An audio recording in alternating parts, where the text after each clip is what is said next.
The Africa Dialogue Summit in Cape Town, Godfrey Mutizwa caught up with the Ghanaian Minister of Trade and Industry and Hanna Tetteh and asked her for perspective on getting Africa's investment appeal right. If we're going to make this work, it means that as individual governments, we've got to look at our processes and see how we make our own operations more efficient, so that when we are having this discussion on collaboration, we can do it in a way that adds value, that makes it easier to do business across our borders, and that indeed does create that market for 1 billion people that we're looking for. It's not going to be done just by signing another agreement, because the agreements don't implement themselves. They are implemented at different levels of bureaucracy within a nation state.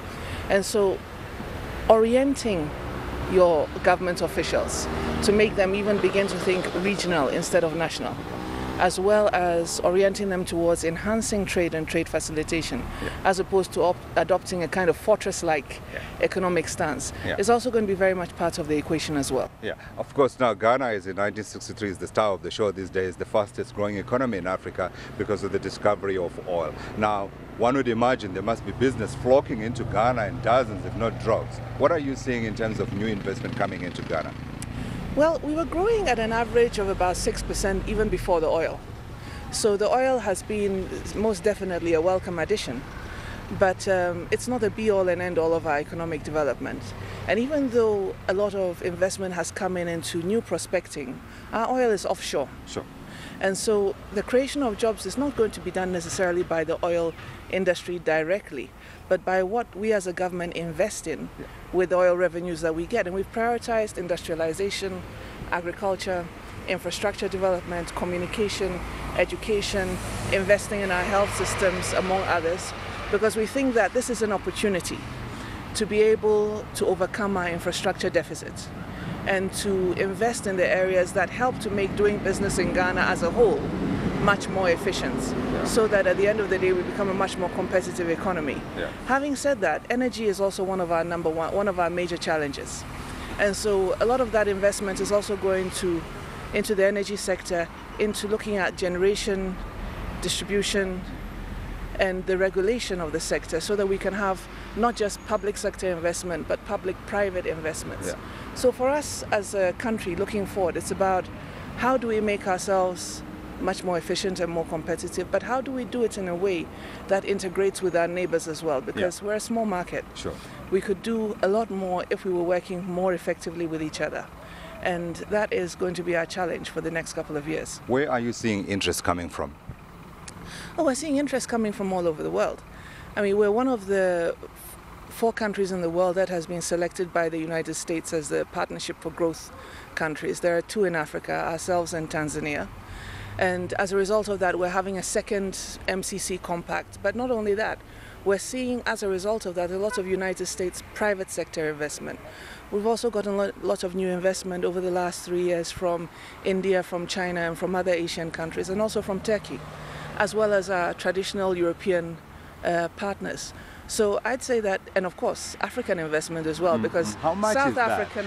That is interesting for me, because we speak about trying to integrate our economies, and we speak about the need to raise intra-African trade, and yet we don't put in place the incentives for African business people themselves to benefit. Well, actually, the incentives that we give for all countries are the same, because there's... Don't we need to discriminate in favor of Africans? We think that the incentive framework that we have put in place, essentially, the point of those incentives is to make it interesting for people to do business in Ghana because it's profitable. If it's going to be profitable for a European, and it's profitable for an African, and it's profitable for an Asian, the important thing is that it is profitable. And so they think that Ghana is a good investment destination. So the discrimination, if you want to use that word, is with the ease of entry into Ghana, for instance, for people from our West African sub-region because of what we have with ECOWAS, and for the fact that we already have a framework in place that, when working efficiently, allows for the free movement of goods and people. And we try as much as possible, because we think it's good for us to have that kind of relationship with our member states, to promote those relations, because we want ourselves to be seen as a hub for West Africa and not just the Ghanaian economy. So it means we've got to make the integration agenda really work. Now, when you ask me how much we're actually getting a lot of investment from South Africa, especially in the mining sector, because again, that's where we have the commonalities. But we've also had in the services sector as well. I mean, MTN is the biggest mobile phone service provider in Ghana. And in Africa. And they've got about 10 million subscribers now in Ghana. But there are also a lot of other services coming out of that we have in every sector of the Ghanaian economy, in tourism, in hospitality, in, as I said, the mining sector, in the services sector, in the financial services sector as well. And so we are very glad that people find us to be an interesting place to do business. And the focus over the next couple of years is to make sure that it stays that way. Yeah, I was going to ask how busy you were during your stay here. Did you meet many South African business people?